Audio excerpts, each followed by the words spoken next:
ഉറങ്ങിയോ? ഏയ് ഇല്ല, ഞാൻ കിടക്കാൻ തുടങ്ങുന്നേ ഉള്ളൂ. എന്താ ഏട്ടാ, എന്തെങ്കിലും അത്യാവശ്യം ഉണ്ടോ? ഹേയ് ഒന്നുമില്ല, ഞാനൊരു സന്തോഷ വർത്തമാനം പറയാൻ വിളിച്ചതാ. എന്ത് സന്തോഷം? ദുർഗ ആളാകെ മാറിയിരിക്കുന്നു. ദുർഗേച്ചിക്ക് എന്തു പറ്റി? തുളസിയോടുള്ള അനിഷ്ടമൊക്കെ ദുർഗ മറന്നു തുടങ്ങിയെന്ന് തോന്നണേ. ആണോ? അല്ല, അതെന്താ അങ്ങനെ തോന്നിയത്? തുളസിയെ കുറിച്ച് പറഞ്ഞു തുടങ്ങിയപ്പോ 100 നാവാ ഇപ്പൊ അവൾക്ക്. തുളസി മിടുക്കിയാണ്, ബുദ്ധിശാലിയാണ്, തന്റെ ഇടമുള്ള ആളാണ്, കാര്യഗൗരവമുള്ള കുട്ടിയാണ് എന്ന് വേണ്ട. തുളസിയെ കുറിച്ച് വാതോരാതെ കുറച്ചു നേരം പുകഴ്ത്തിയിട്ട് ദുർഗ ഇപ്പൊ കിടന്നേ ഉള്ളൂ. ശരിക്കും? സത്യമാണ് ഞാനീ പറയുന്നത്. ദുർഗ തുളസിയെ കുറിച്ച് ഇങ്ങനെ നല്ല വാക്കുകൾ പറയുന്നത് കേട്ടപ്പോ എനിക്ക് എന്നെ അതിശയമായി. എനിക്കും വിശ്വാസം വരുന്നില്ല എന്റെ ഏട്ടാ. നീ വിശ്വസിച്ചേ പറ്റൂ പെണ്ണേ. എന്തായാലും തുളസി മനസ്സ് കണ്ട പോലെ തന്നെ എല്ലാം മംഗളമായിട്ട് നടക്കുന്നത് തന്നെയാ എനിക്ക് ദുർഗയുടെ സംസാരത്തിൽ നിന്ന് തോന്നിയത്. അങ്ങനെ സംഭവിക്കണം. സംഭവിക്കും. എല്ലാം നമ്മുടെ പ്രാർത്ഥന പോലെ തന്നെ കലങ്ങി തെളിയും. ഞങ്ങൾക്ക് ഞങ്ങളുടെ തുളസിയും നിങ്ങൾക്ക് നിങ്ങളുടെ ആദിയും കിട്ടും. നമ്മുടെ എല്ലാവരുടെയും ആഗ്രഹം പോലെ അവരുടെ വിവാഹം നമ്മളെല്ലാവരും കൂടെ ചേർന്ന് ഗംഭീരമായിട്ട് നടത്തുകയും ചെയ്യും. ഈ സന്തോഷം ഉടനെ തന്നെ നിന്നോട് പറയണമെന്ന് എനിക്ക് തോന്നി. അതാ ഈ രാത്രി തന്നെ ഞാൻ നിന്നെ വിളിച്ചത്. എന്നാ ഫോൺ വെച്ചോ പെണ്ണെ.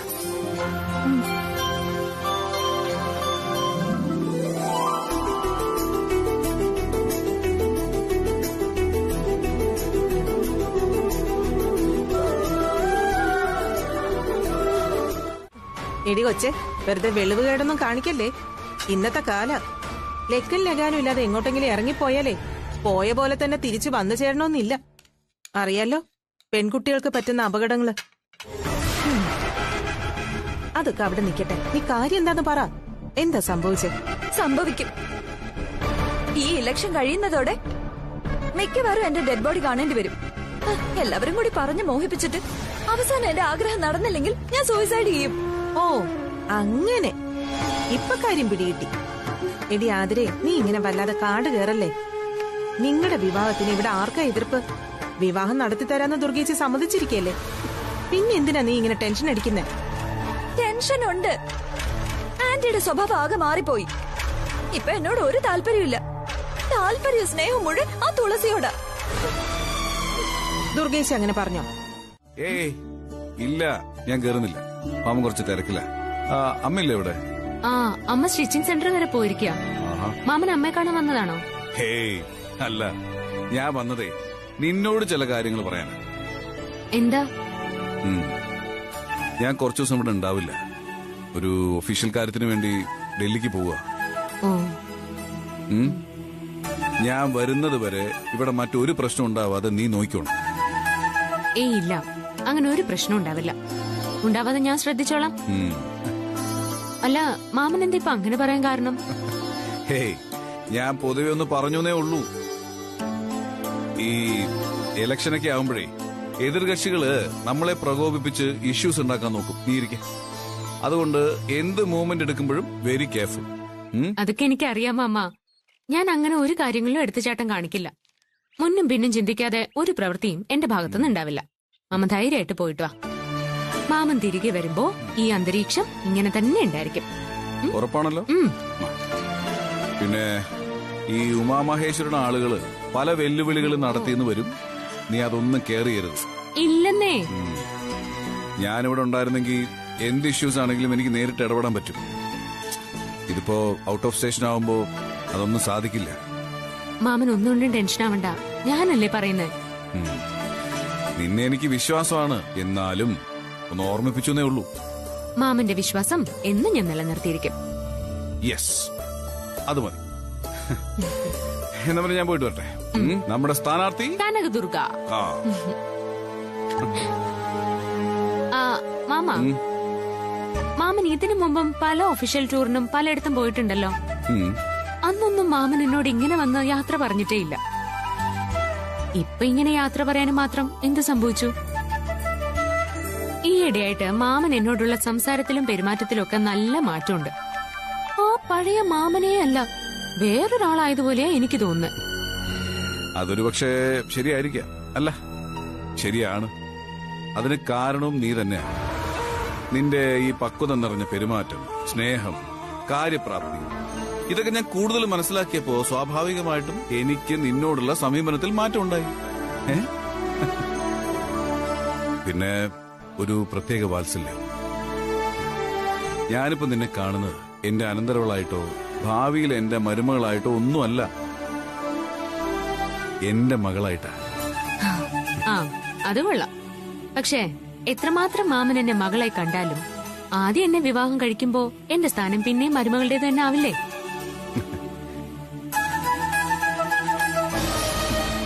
ഹേയ്, ഇല്ല. ഇതാരും ഈ സമയത്ത്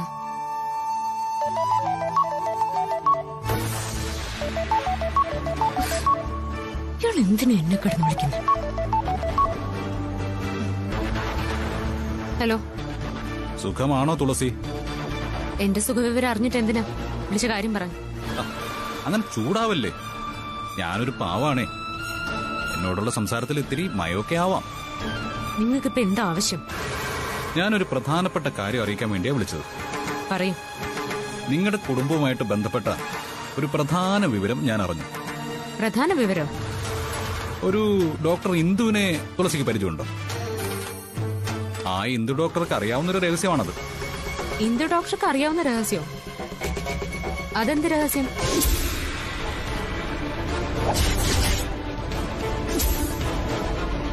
അതൊക്കെയുണ്ട്. തൽക്കാലം ഇത്ര അറിഞ്ഞാൽ മതി. ബാക്കി വിശേഷങ്ങൾ ഞാൻ അറിയിക്കേണ്ട നേരത്ത് ഞാൻ അറിയിച്ചോളാം. കൂടുതൽ അറിയണമെന്നില്ല. ഇയാൾ വെച്ചിട്ട് പോയേ. ഇയാളോട് സംസാരിച്ച് കളയാൻ എനിക്ക് സമയമില്ല.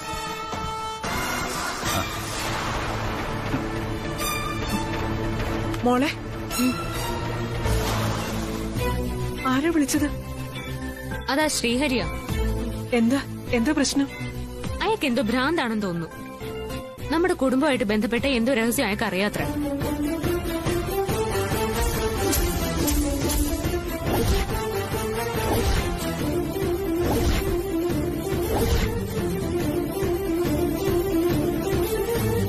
ഡോക്ടർ ഇന്ദുവിന് അറിയാവുന്ന രഹസ്യമാണത്ര.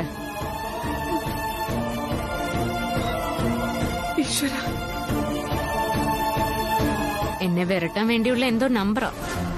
അയാൾക്കേ ഞാൻ ആരാണെന്ന് അറിയില്ല. ഈ പേടിപ്പിക്കലൊന്നും എന്റെ അടുത്ത് നടക്കൂല. രഹസ്യമാണത്രേ, രഹസ്യം.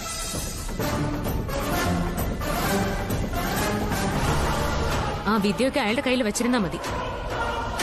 ഇനി എന്നെ ബ്ലാക്ക്മെയിൽ ചെയ്ത് എന്നെ കല്യാണം കഴിക്കണം. അതിന്റെ തന്ത്രങ്ങളാ ഇത്.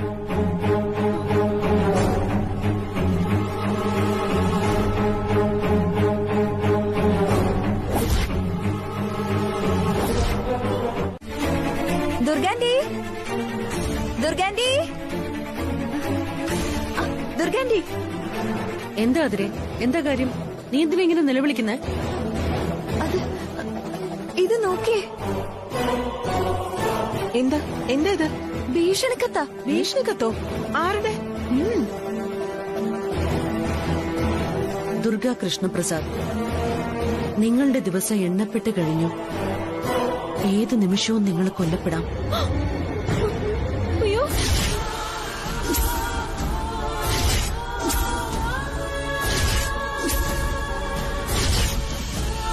ഞങ്ങളുടെ ആൾക്കാർ നിങ്ങളുടെ പുറകിലുണ്ട്. ഒരുപക്ഷെ ഇന്ന് രാത്രിയെങ്കിൽ ഇന്ന് രാത്രി നിങ്ങളെ ഞങ്ങൾ കൊല്ലും. കൊന്നിരിക്കും. അയ്യോ ഭഗവാനെ, എന്റെ ദുർഗേച്ചെ കൊല്ലാനോ? പിന്നെ ആരെങ്കിലും തമാശക്ക് ഇങ്ങനെ ഒരു കത്ത് എഴുതുവോ? അപ്പൊ കൊല്ലുവല്ലേ? ആ, എനിക്കറിയില്ല. അയ്യോ, നിനക്ക് കത്ത് എവിടുന്നാ കിട്ടിയേ? അത് പിന്നെ ഞാൻ ബാൽക്കണിയിൽ നിന്ന് ഫോണിൽ സംസാരിച്ചോണ്ടിരിക്കുകയായിരുന്നു. അന്നേരം റോഡിൽ നിന്നാരോ ചുരുട്ടി എറിഞ്ഞതാ. അതാരാണെന്ന് കണ്ടോ? അവിടെ മുഴുവൻ ഇരുട്ടല്ലേ, പിന്നെ എങ്ങനെ കാണാനാ? ഇതയച്ചതാരാണെന്ന് എനിക്കറിയാം. ഉമാമഹേശ്വരിയും അവളുടെ ആൾക്കാരുമായിരിക്കും. ഞാൻ ഇലക്ഷനിൽ ജയിക്കുമെന്ന പേടികൊണ്ടായിരിക്കും എന്നെ ഭീഷണിപ്പെടുത്താൻ ഇങ്ങനൊരു കത്തയച്ചത്. ദുർഗേച്ചി ഇപ്പൊ തന്നെ പോലീസിനെ വിളിക്കണം. ഉമാമഹേശ്വരി അവളുടെ കൂടെ ഉള്ളവരെയും പിടിച്ച് ജയിലിലിടാൻ പറയണം. അപ്പൊ പിന്നെ പേടിക്കേണ്ട കാര്യമില്ലല്ലോ. അയ്യോ, അവര് നമ്മളെയും കൊല്ലുവോ? നമ്മളെ കൊല്ലൊന്നുമില്ല. ദുർഗേച്ചിയുടെ പേര് മാത്രമല്ലേ ഈ കത്തിലുള്ളൂ. അപ്പൊ നമ്മള് സേഫ് ആണല്ലേ? അത് പറയാൻ പറ്റില്ല. എങ്ങാനും ഒരു വെടിയുണ്ട വഴിമാറി വന്ന അപ്പൊ നമ്മളും മടിയാവും. അയ്യോ, ഇനി എന്ത് ചെയ്യാനാ?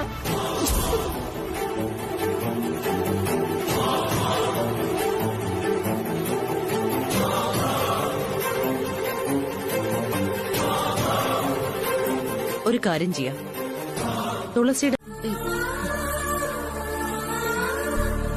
ഞാൻ തടവി തരാം. നീ എന്റെ കാല് തടവാന്ന് വെച്ചാ? അതെ, അതിലൊന്നും ഒരു കുഴപ്പമില്ല. എന്റെ അമ്മയ്ക്ക് കാലുവേദന വന്നാ ഞാൻ തന്നെ തടവി കൊടുക്കില്ലേ? ഇതും അതുപോലെ തന്നെയാ. ദുർഗാമ്മ ഞാൻ എന്റെ അമ്മയായിട്ടാ കാണുന്നത്, മാമനെ അച്ഛനായിട്ട്.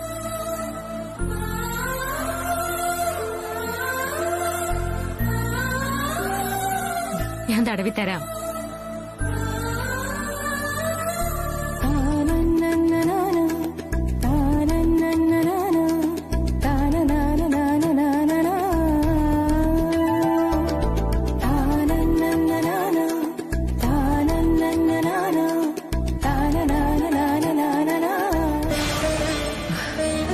ഇത് കണ്ടിട്ട് എന്ത് തോന്നുന്നു ചേട്ടാ?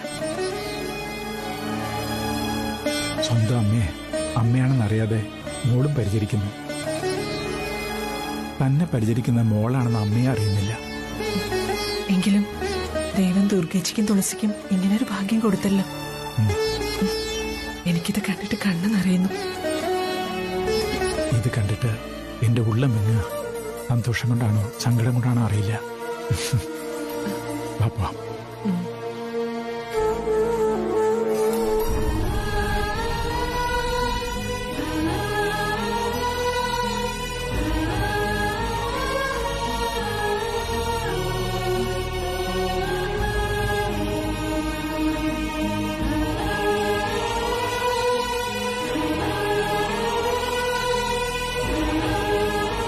അപ്പോ തുളസിക്ക് എന്നോട് സ്നേഹമുണ്ട്. ഇല്ലെങ്കിൽ ഇങ്ങനെ ആത്മാർത്ഥമായിട്ട് ഇവൾ എന്റെ കാല് തടവില്ല. ഇവളൊരു സാധു തന്നെ. വേണ്ട, ഇവളോട് മനസ്സലിവ് തോന്നാൻ പാടില്ല. ഇതൊക്കെ എന്നെ വീഴ്ത്താനുള്ള ഇവളുടെ തന്ത്രങ്ങളായിരിക്കും. ഇവൾ ഇങ്ങനെ എത്ര ശ്രമങ്ങൾ നടത്തിയാലും ഞാനതൊന്നും അംഗീകരിക്കില്ല.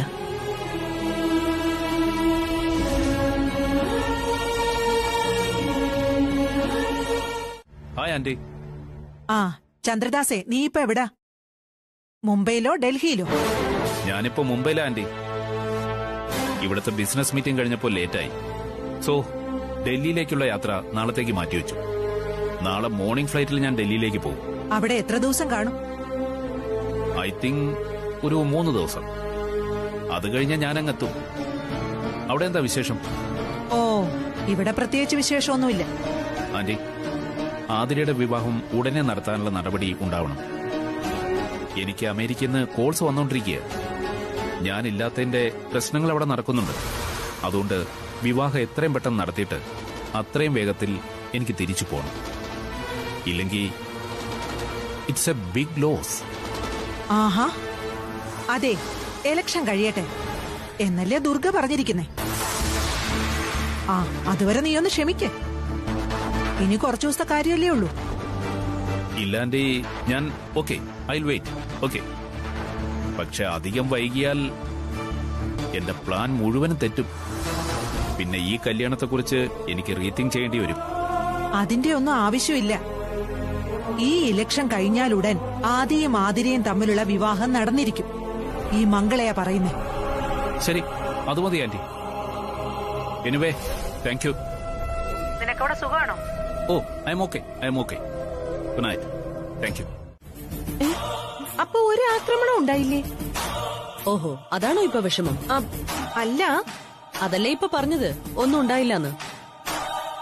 അവിടെ എന്തെങ്കിലും ഉണ്ടായെങ്കിൽ നിങ്ങളോട് ആരെങ്കിലും വിളിച്ച് പറയില്ലേ? അതിന്റെ അടയാളം വല്ലോ എന്റെ ദേഹത്തുണ്ടോ? നോക്ക്, എനിക്കെന്തെങ്കിലും കുഴപ്പമുണ്ടോ? ഇല്ല. കുറച്ചു ദിവസം കൂടിയാ ഞാൻ സുഖമായിട്ടൊന്ന് ഉറങ്ങിയത് ഇന്നലെ. വോട്ട് ചോദിച്ച് അവിടെ ഇവിടെയും കേറി ഇറങ്ങി എന്റെ കാലിന് നല്ല വേദനയായിരുന്നു. തുളസി തടവി തന്നു. എനിക്ക് വേണ്ടി എല്ലാ സൗകര്യങ്ങളും തുളസി അവിടെ ഒരുക്കി തന്നു. ഒന്നിനും ഒരു കുറവും ഉണ്ടായില്ല. നല്ല കെയറിംഗ് ആയിരുന്നു. അതുമാത്രമല്ല, ജയനും പ്രിയയും തുളസിയെ പോലെ തന്നെ എന്നെ ശ്രദ്ധിച്ചു. ആന്റിക്ക് ഇപ്പൊ തുളസി മതിയല്ലോ. അവൾ ഒരുക്കുന്ന ചതിക്കുഴി ആന്റി അറിയുന്നില്ല. അത്ര എനിക്ക് പറയാനുള്ളൂ. ആതിരെ, ഒരാളെ കുറിച്ച് എപ്പോഴും ഇങ്ങനെ കുറ്റം പറയരുത്. കാലുവേദന എടുക്കുന്ന കാര്യം ഞാൻ നിന്നോട് എത്ര തവണ പറഞ്ഞിട്ടുണ്ട്. നീ വെറുതെയെങ്കിലും കാല് തടവി തരട്ടെ എന്ന് ചോദിച്ചിട്ടുണ്ടോ? നീ എന്നെ ശ്രദ്ധിക്കണമെന്ന് ഞാൻ പറയുന്നില്ല. പക്ഷെ ഇതുപോലുള്ള ഓരോരോ കാര്യങ്ങൾ പറഞ്ഞ് നീ എന്നെ ഇറിറ്റേറ്റ് ചെയ്യരുത്.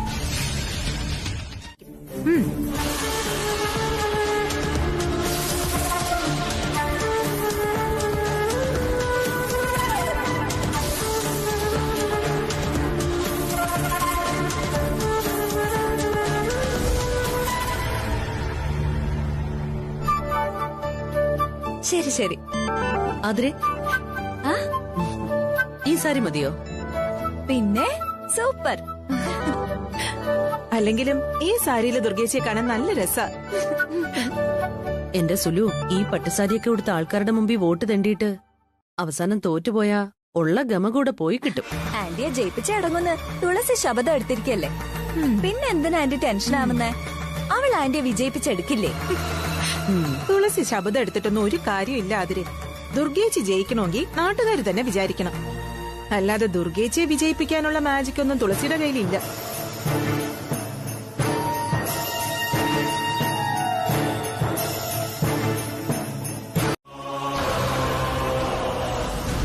അവരോട് വോട്ട് ചോദിക്കാൻ പോകുമ്പോ നമ്മളും അവരിൽ ഒരാളാണെന്ന് അവർക്ക് തോന്നണം.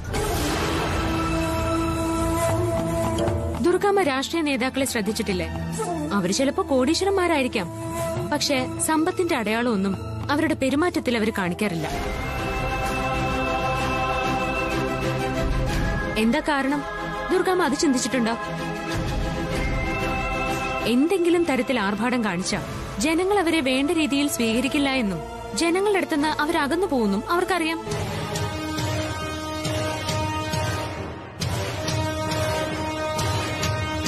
ദുർഗാമ്മ ഒരു ജനപ്രതിനിധിയായി വരേണ്ട ആളാ. പ്രസിഡന്റ് ആവാനുള്ളതാ. അപ്പോ ദുർഗാമ്മ ജനസമ്മതിയുള്ള ഒരാളായിട്ട് മാറണം. ദുർഗാമ്മ മറ്റു രാഷ്ട്രീയ നേതാക്കളുടെയൊക്കെ വസ്ത്രധാരണം ഒന്ന് ശ്രദ്ധിച്ചു നോക്ക്. അപ്പൊ ദുർഗാമ്മയ്ക്ക് അത് ബോധ്യമാവും. ദുർഗാമ്മ ജനങ്ങളുമായിട്ട് കൂടുതൽ അടുക്കണം.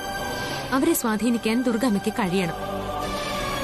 അതിനാദ്യം വേണ്ടത് എളിമയുള്ള സ്വഭാവവും അതിന് ചേരുന്ന വസ്ത്രധാരണമാണ്.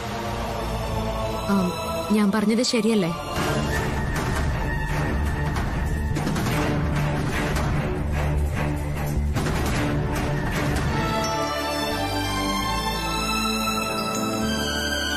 ശരിയാണ്.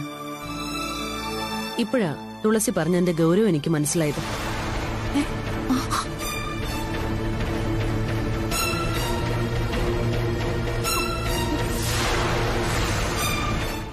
പ്രസാദേട്ടാ, ഗ്രേറ്റ്. ഞാൻ കരുതിയതേ ഇതിനിടയില് താനും തുളസിയും കൂടെ അടിച്ച് പിരിയുന്ന. ഭാഗ്യത്തിന് അതുണ്ടായില്ലല്ലോ അല്ലേ? ഏയ്, എന്നോടുള്ള വഴക്കെല്ലാം മാറ്റിവെച്ച അവൾ എന്നോടൊപ്പം മുഴുവൻ സമയം എനിക്ക് വേണ്ടി പ്രവർത്തിക്കുന്നു.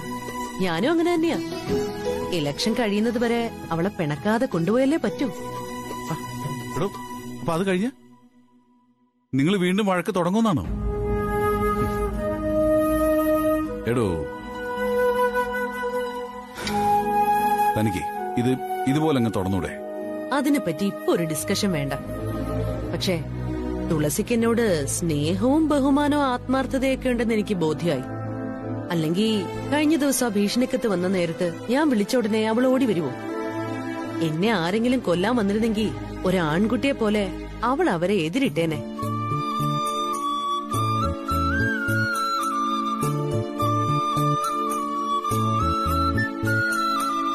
എന്നോടൊരു കരുതലുള്ളതുകൊണ്ടല്ലേ എന്റെ ജീവൻ രക്ഷിക്കാൻ വേണ്ടി അവൾ എന്നെ അവളുടെ വീട്ടിലേക്ക് കൂട്ടിക്കൊണ്ടുപോയത്.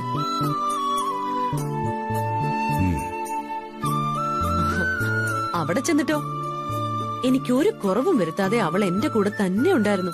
അവളെന്റെ കാല് തിരുമ്മി തന്നു പ്രസാദേട്ടാ.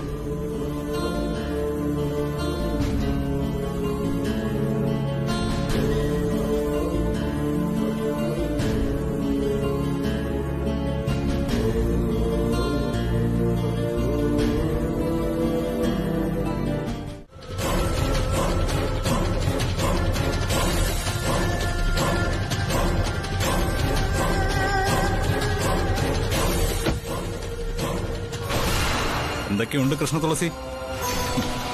നിന്റെ വിശേഷങ്ങൾ അറിയാനായിട്ട് ഞാൻ നിന്നെ ഫോളോ ചെയ്യ. നീ ഇപ്പൊ നിന്റെ അമ്മായി ഇലക്ഷന് ജയിപ്പിക്കാനുള്ള ഓട്ടത്തിലാണെന്ന് ഞാൻ അറിഞ്ഞു.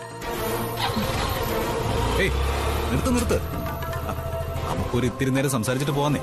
എനിക്ക് നിങ്ങളുടെ ഒരു സംസാരവും കേൾക്കണ്ട. ആഹാ, ഇലക്ഷന്റെ ചൂട് നിന്നെയും ബാധിച്ചോ? ചൂടാവാതെ തുളസി, ബി കൂൾ. ഞാൻ പറയട്ടെ. എനിക്കൊന്നും കേൾക്കണ്ടെന്ന് പറഞ്ഞില്ലേ? അങ്ങനെ പറഞ്ഞാൽ എങ്ങനെയാ? നീ എന്റെ ഭാവി വധുവല്ലേ, എന്റെ കൂടെ ജീവിതം പങ്കിടേണ്ടവൾ. അപ്പൊ ഞാൻ പറയുന്നത് കേൾക്കാനുള്ള ഒരു കടമ ഇപ്പോഴേ നിനക്കുണ്ട്. ഒരിക്കലും സാധ്യമാവാത്ത സ്വപ്നവും മനസ്സിലിട്ട് എന്തിനാ നിങ്ങൾ നിങ്ങളുടെ സമയവും ജീവിതവും പാഴാക്കുന്നേ? നിങ്ങൾ എത്രയൊക്കെ പരിശ്രമിച്ചാലും നിങ്ങൾക്കൊരിക്കലും എന്റെ കഴുത്തിൽ താലി കെട്ടാനാവില്ല. അത് നടക്കില്ല. എന്നെ വിവാഹം കഴിക്കുന്നത് ആരാവണമെന്ന് നിശ്ചയിക്കുന്നത് നിങ്ങളല്ല, ഞാനാ. ആ തീരുമാനത്തിൽ മറ്റൊരാൾക്കും ഇടപെടാനാവില്ല.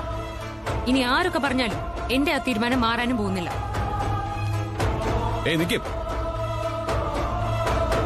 ഇതുപോലെ വാശിയുള്ളവൻ തന്നെയാണ് ഈ ഞാനും. നിന്നെ വിവാഹം കഴിക്കുന്നുള്ളത് എന്റെ തീരുമാനമാണ്. ശ്രീഹരിക്കൊരു ഭാര്യ ഉണ്ടെങ്കിൽ അത് തുളസി തന്നെയായിരിക്കും. അതുകൊണ്ട് ആ കാര്യത്തിൽ ശ്രീഹരിക്ക് യാതൊരു ടെൻഷനും ഇല്ല. നിന്നെ വിവാഹം കഴിക്കാൻ ഇറങ്ങി പുറപ്പെട്ടിട്ട് എല്ലാവരുടെ മുന്നിലും നാണം കെട്ടവനാ ഞാൻ. ഇപ്പോഴും ഞാനങ്ങനെ നാണം കെട്ട് തന്നെ കഴിയുന്നേ. എന്നെ അന്ന് കളിയാക്കിയവരും പുച്ഛിച്ചവരും ഒന്നും രണ്ടുമല്ല, കുറെ അധികം പേരുണ്ട്. അവരുടെ മുന്നിൽ എനിക്ക് എന്നെ നാണക്കേട് മാറ്റണം, തല ഉയർത്തി നടക്കണം. അത് അധികം വൈകാതെ സാധിക്കും. അതിനുള്ള എല്ലാ വഴികളും ഒരുങ്ങി കഴിഞ്ഞു. ഈ ഇലക്ഷൻ ഒന്ന് കഴിഞ്ഞോട്ടെ, നിന്റെ തെരഞ്ഞെടുപ്പ് തിരക്ക് മാറട്ടെ. അത് കഴിഞ്ഞാൽ ഏറ്റവും അടുത്ത മുഹൂർത്തത്തിൽ നമ്മുടെ വിവാഹം നടന്നിരിക്കും. ഓഹോ, അത്രയ്ക്ക് ഉറപ്പാണോ? കാര്യങ്ങളൊക്കെ മാറി മറിയും തുളസി. പന്നിപ്പോ എന്റെ കോർട്ടില. നീയും നിന്റെ ആ ചള്ളു ചെക്കനുണ്ടല്ലോ ആദി, അവനെ നിങ്ങളുടെ കുടുംബത്തെയും ഒതുക്കാനുള്ള ഒരു തുറുപ്പ് ചീട്ട് ദൈവം എന്റെ കയ്യിൽ കൊണ്ടുവച്ച് തന്നു. എപ്പോ വന്നു? ദേ വന്നേ ഉള്ളൂ. അങ്ങനെ അവസാനം നമ്മളൊരു കര കണ്ടു അല്ലേ ജയ? ആ, എന്ന് വേണമെങ്കിൽ പറയാം. വേണമെങ്കിൽ എന്നല്ല, അതാണ് സത്യം. തുളസിമോള് ദുർഗയെ കീഴ്പ്പെടുത്തി കളഞ്ഞില്ലേ? അതല്ലെങ്കിലും അങ്ങനെയല്ലേ വരൂ. അവള് എന്റെ മോളല്ലേ, അവൾക്ക് അതിനുള്ള ധൈര്യമുണ്ട്. ശരിക്കും ഈ അച്ഛന്മാരുടെ ഗട്ട്സ് ആണത്രേ മക്കൾക്ക് കിട്ടുക എന്ന് പറയാറ്. നമ്മുടെ കാര്യത്തിൽ അത് കറക്റ്റാ. ആദ്യം കണ്ടില്ലേ, ജയന്റെ അതേ സ്വഭാവം, ശാന്തം, സുന്ദരം, അതാണ് അവൻ. പക്ഷേ തുളസിയാണെങ്കിലോ നേരെ എതിരും. എന്ത് സംഭവിച്ചാലും അവൾക്ക് ഒരു കുഴപ്പമില്ല. ചെറുപ്പത്തില് നമ്മുടെ രണ്ടുപേരുടെ സ്വഭാവം അങ്ങനെ ആയിരുന്നല്ലോ.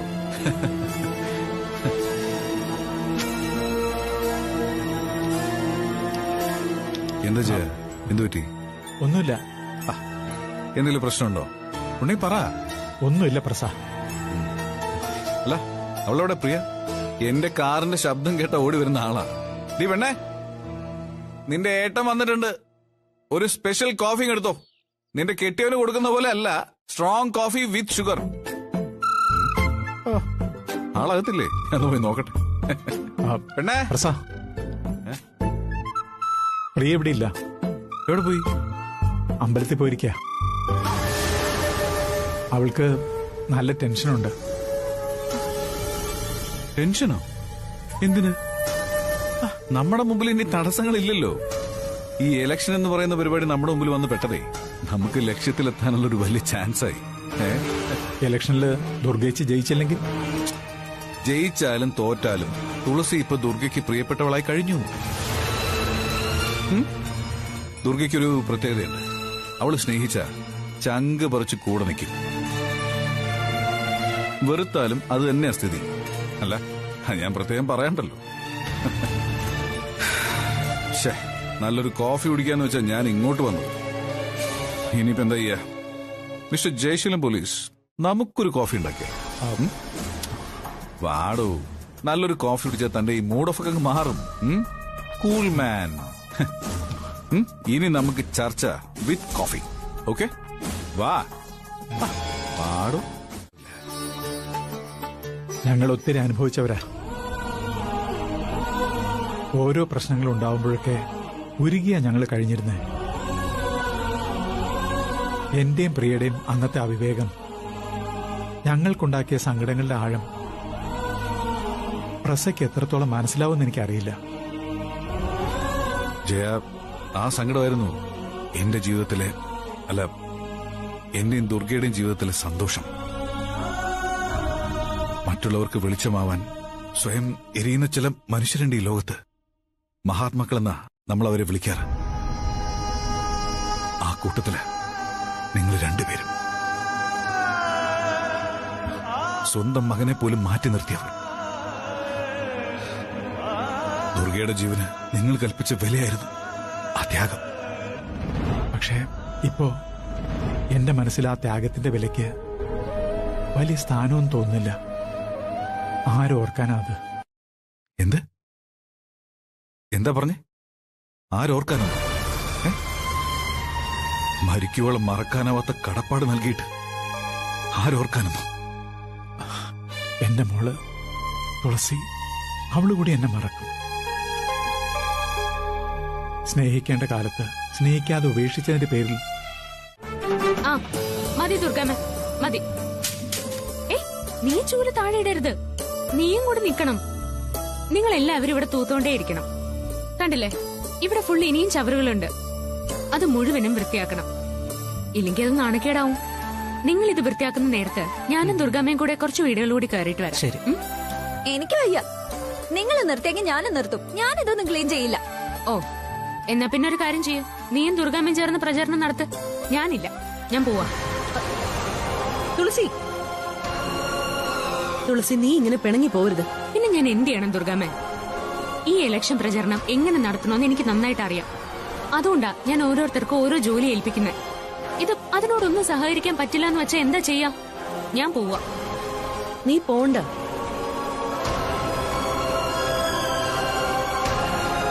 എടുക്കടി, എടുക്കാൻ പറഞ്ഞതുപോലെ ചെയ്തോണം. ഈ സ്ട്രീറ്റ് മുഴുവൻ വൃത്തിയാക്കിയിട്ട് നിർത്തിയാ മതി. കേട്ടല്ലോ നീ? എന്ന് ഞാൻ അങ്ങോട്ട്. ശരി, ശരി. വാ തുളസി.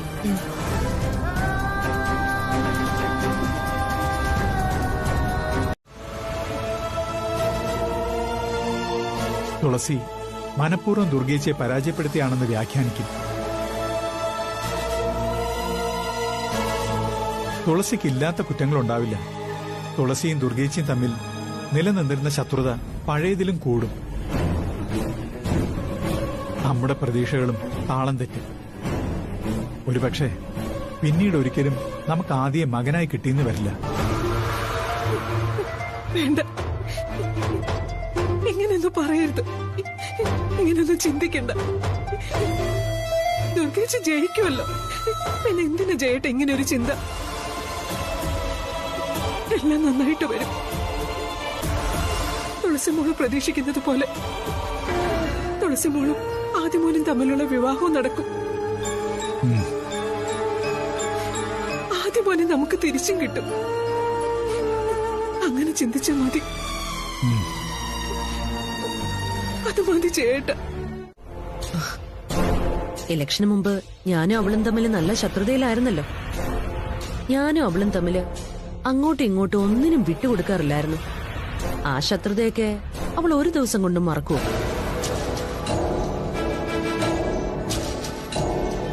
എന്നോടുള്ള വൈരാഗ്യം തീർക്കാൻ വേണ്ടിയാണോ തുളസി എന്നെ ഇലക്ഷന് മത്സരിപ്പിച്ചതെന്നാ ഞാനിപ്പോ ചിന്തിക്കുന്നത്.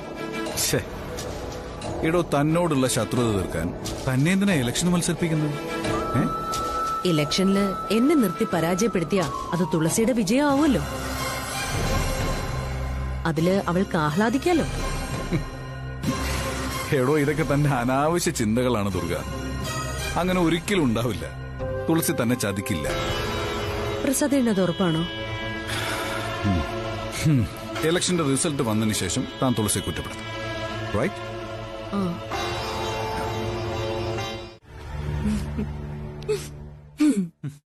ഞാനേ നല്ല ടെൻഷനിലായിരുന്നു. അമ്മ എങ്ങനെ തിരിച്ചറിഞ്ഞാലോ എന്നായിരുന്നു പേടി. കഷ്ടം തന്നെ നിന്റെ കാര്യം. എടാ, ആത്മവിശ്വാസം വേണം. ആത്മവിശ്വാസം. കൂടുതൽ കളിയാക്കൊന്നും വേണ്ട. എന്റെ അഭിനയെ എങ്ങനെ ഉണ്ടായിരുന്നു? ആ, എടി ഇങ്ങനെ കക്കക്കാന്ന് ചിരിക്കാതെ ചോദിച്ചതിന് ഉത്തരം പറ. എന്റെ അഭിനയം എങ്ങനെ ഉണ്ടായിരുന്നു എന്ന് പറ. ഇതാണോടാ അഭിനയം? ശോകം. ദേ, ഈ കത്തിയും മുഖംമൂടിയും കൊണ്ടായിരിക്കും ദുർഗാമ്മ വരേണ്ടത്, അല്ലെങ്കിൽ എല്ലാം പൊളിഞ്ഞാന്. ഓ സമ്മതിച്ചേ, എനിക്ക് അഭിനയിക്കാൻ അറിയില്ല. അതിനു പകരം നിനക്ക് നന്നായി അഭിനയിക്കാൻ അറിയല്ലോ, അത് മതി. ഫീലായോ? എന്ത് ഫീല്? എനിക്ക് ഒരു ഫീലും ഇല്ല. ഞാനേ സത്യസന്ധമായിട്ട് പറഞ്ഞതാ. നിന്റെ അഭിനയവും നിന്റെ ഈ ഐഡിയയും ഗംഭീരായിട്ടുണ്ട്. അമ്മ നിന്നെ വിശ്വസിച്ചു. ദേ, നീ നിന്റെ ജീവൻ കൊടുത്തു അമ്മയെ രക്ഷപ്പെടുത്തുമെന്ന് അമ്മയ്ക്ക് ബോധ്യപ്പെട്ടിട്ടുണ്ട്. ആ, അതാണ് തുളസി. ഇന്നത്തെ പെർഫോമൻസ് ഏറ്റുവെന്ന് ദുർഗാമ്മയുടെ റിയാക്ഷനിൽ നിന്ന് തന്നെ എനിക്ക് മനസ്സിലായി.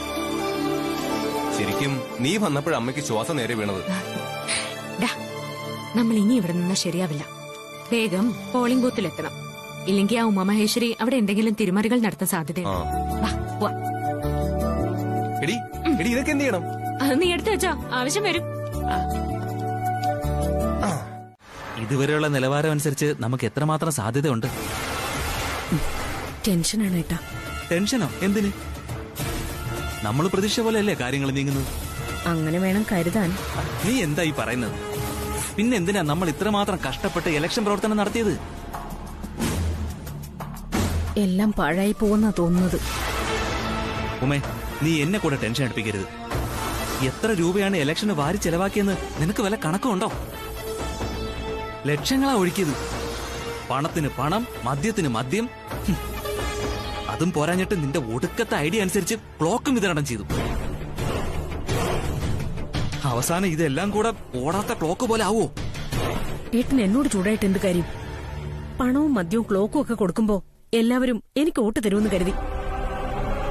ഇതൊക്കെ കൈപ്പറ്റിയിട്ട് എന്നെ ചതിക്കുകയാണെന്നും ഞാൻ എങ്ങനെ മനസ്സിലാക്കാനാ? അതൊക്കെ മനസ്സിലാക്കാനുള്ള കഴിവ് വേണമായിരുന്നു. രാഷ്ട്രീയം എന്ന് പറയുന്നത് അതാണ്. ദുർഗ വളരെ ബുദ്ധിശാലിയാ. അവൾ എന്തൊക്കെയോ തന്ത്രങ്ങൾ ഉപയോഗിച്ച് ഒട്ടുമുക്കാൽ വോട്ടർമാരെയും സ്വാധീനിച്ചിരിക്കുന്നു. അതിന്റെ ഗുട്ടൻസ് എത്ര ആലോചിച്ചിട്ടും എനിക്ക് മനസ്സിലാവുന്നില്ല. അതിൽ കൂടുതലൊന്നും മനസ്സിലാക്കാനില്ല. അവള് കൂടുതൽ ജനങ്ങളുടെ ഇടയിലേക്ക് ഇറങ്ങിച്ചെന്നു. നീ ഈ കണ്ട പണമെല്ലാം വാരി ചെലവഴിച്ച് കറങ്ങി തിരിഞ്ഞ് നടന്നു, അത്ര തന്നെ. ഞാനിപ്പൊ തന്നെ വീട്ടിലേക്ക് പോയാലോ എന്ന് ആലോചിക്കുക. എന്തായാലും തോക്കൊന്ന് ഏതാണ്ട് ഉറപ്പായി. പിന്നെ നീ ഇവിടെ നിന്നിട്ട് നാണം കിടന്നു എന്തിനാ? നീ ഇത് നിഷ്പ്രയാസം പറഞ്ഞു കഴിഞ്ഞു. നീ പൊയ്ക്കോ, വീട്ടിൽ പോയിക്കൊണ്ടെന്ന് ഉറങ്ങിക്കോ. നിനക്കൊന്നും അറിയണ്ടല്ലോ. ഞാൻ അന്നേ പറഞ്ഞു, നീ തോറ്റാൽ അത് ബാധിക്കുന്നത് എന്റെ രാഷ്ട്രീയ ഭാവിയാണെന്ന്. അതുകൊണ്ട് നീ ഒരിക്കലും തോൽക്കാൻ പാടില്ല. തോക്കരുതെന്ന് തന്നെ എന്റെ ആഗ്രഹം. പക്ഷെ എങ്ങനെ ജയിക്കും? ജനങ്ങൾ വോട്ട് ചെയ്താലല്ലേ ഞാൻ ജയിക്കൂ. അവരെനിക്ക് വോട്ട് ചെയ്യണ്ടേ? നിനക്ക് വോട്ട് ചെയ്യും. മനസ്സിലായില്ല. ഇനി കുറച്ച് സമയം കൂടില്ലേ ഉള്ളൂ. അതിനുള്ളിൽ ഏതാണ്ട് എത്ര പേര് വോട്ട് ചെയ്യാനുണ്ടാവുന്നു എനിക്ക് ഊഹിക്കാവുന്നേ ഉള്ളൂ. കുറച്ച് വോട്ടർമാരും കൂടെ കിട്ടുമെന്നല്ലാതെ ജയിക്കാൻ പോകുന്നില്ല. നീ ജയിക്കും. നിനക്ക് ജയിക്കാൻ ആവശ്യമുള്ള അത്രയും വോട്ട് നമ്മുടെ പാർട്ടി പ്രവർത്തകരെ കൊണ്ട് കള്ള വോട്ടായി ജയിക്കും.